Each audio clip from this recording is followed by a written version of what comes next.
ನೋಡ್ಕೊಳ್ಳೋಕ್ಕೆ ಕಷ್ಟ ಅಂತ ಹೆತ್ತ ತಾಯಿಯನ್ನು 4ನೇ ಮಹಡಿಯಿಂದ ತಳ್ಳಿಕೊಂಡ ಮಗ. ಮೃತ ಸಾವಿತ್ರಮ್ಮ ಪಾರ್ಶ್ವವಾಯುಗೆ ತುತ್ತಾಗಿದ್ದರು. ಕಳೆದ 4-6 ವರ್ಷದಿಂದ ಅನಾರೋಗ್ಯದಿಂದ ಬಳಲ್ತಿದ್ದರು. ಆದರೆ ಇಳಿ ವಯಸ್ಸಿನ ಹೆತ್ತ ತಾಯಿಯನ್ನು ಚೆನ್ನಾಗಿ ನೋಡ್ಕೊಳ್ಬೇಕಾಗಿದ್ದ ಮಗ ಯಾರೂ ಊಹಿಸದ ಕೆಲಸವನ್ನು ಮಾಡಿದ್ದಾನೆ. ಸಿಲಿಕಾನ್ ಸಿಟಿ ಬೆಂಗಳೂರಿನಲ್ಲಿ ಆಘಾತಕಾರಿ ಘಟನೆಯೊಂದು ನಡೆದಿದೆ. ಅನಾರೋಗ್ಯ ಪೀಡಿತ ತಾಯಿಯನ್ನು ನೋಡ್ಕೊಳ್ಳಲು ಆಗದೆ ಮಗ ಮಾಡಬಾರದ ಕೆಲಸವನ್ನು ಮಾಡಿದ್ದಾನೆ. ಹೆತ್ತ ತಾಯಿಯನ್ನು ಮಹಡಿ ಮೇಲಿಂದ ತಳ್ಳಿ ಕೊಲೆ ಮಾಡಿದ್ದಾನೆ. ಬೆಂಗಳೂರಿನ ರಾಜರಾಜೇಶ್ವರಿ ನಗರದ ಬೆಮಲ್ ಲೇಔಟ್ನಲ್ಲಿ ಘಟನೆ ನಡೆದಿದ್ದು ಪೊಲೀಸ್ ಠಾಣೆಯಲ್ಲಿ ಪ್ರಕರಣ ದಾಖಲಾಗಿದೆ. ಪಾರ್ಶ್ವವಾಯುಗೆ ತುತ್ತಾಗಿದ್ದ ಸಾವಿತ್ರಮ್ಮ. ಇಂದು ಮಧ್ಯಾಹ್ನ ಮಗ ವೆಂಕಟೇಶ್ ತನ್ನ ತಾಯಿ ಸಾವಿತ್ರಮ್ಮ 3ನೇ ಮಹಡಿಯಿಂದ ತಳ್ಳಿ ಕೊಲೆ ಮಾಡಿದ್ದಾನೆ.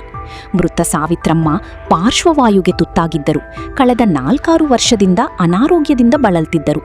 ಆದರೆ ಇಳಿ ವಯಸ್ಸಿನ ಹೆತ್ತ ತಾಯಿಯನ್ನು ಚೆನ್ನಾಗಿ ನೋಡ್ಕೊಳ್ಬೇಕಾಗಿದ್ದ ಮಗ ಯಾರೂ ಊಹಿಸದ ಕೆಲಸವನ್ನು ಮಾಡಿದ್ದಾನೆ. ತಾಯಿಯ ಅನಾರೋಗ್ಯ ಬಳಲ್ತಿರುವುದನ್ನು ಕಂಡು ಬೇಸರದಲ್ಲಿದ್ದ ಮಗ ವೆಂಕಟೇಶ್ ತಾಯಿಯನ್ನು 4ನೇ ಮಹಡಿಯಿಂದ ತಳ್ಳಿ ಕೊಲೆ ಮಾಡಿದ್ದಾನೆ ಎಂಬ ಮಾಹಿತಿ ಲಭ್ಯವಾಗಿದೆ. ಸದ್ಯ ಈ ಘಟನೆ ಸಂಬಂಧ ರಾಜರಾಜೇಶ್ವರಿ ನಗರ ಪೊಲೀಸ್ ಠಾಣೆಯಲ್ಲಿ ಪ್ರಕರಣ ದಾಖಲಾಗಿದ್ದು ಪೊಲೀಸರು ತನಿಖೆ ಮುಂದುವರಿಸಿದ್ದಾರೆ. ಕರುನಾಡು ಟೈಮ್ಸ್ ಚಾನೆಲ್ನಲ್ಲಿ ಸುದ್ದಿ ಮತ್ತು ಜಾಹೀರಾತು ನೀಡಲು ಈ ನಂಬರ್ಗೆ ಕರೆ ಮಾಡಿ.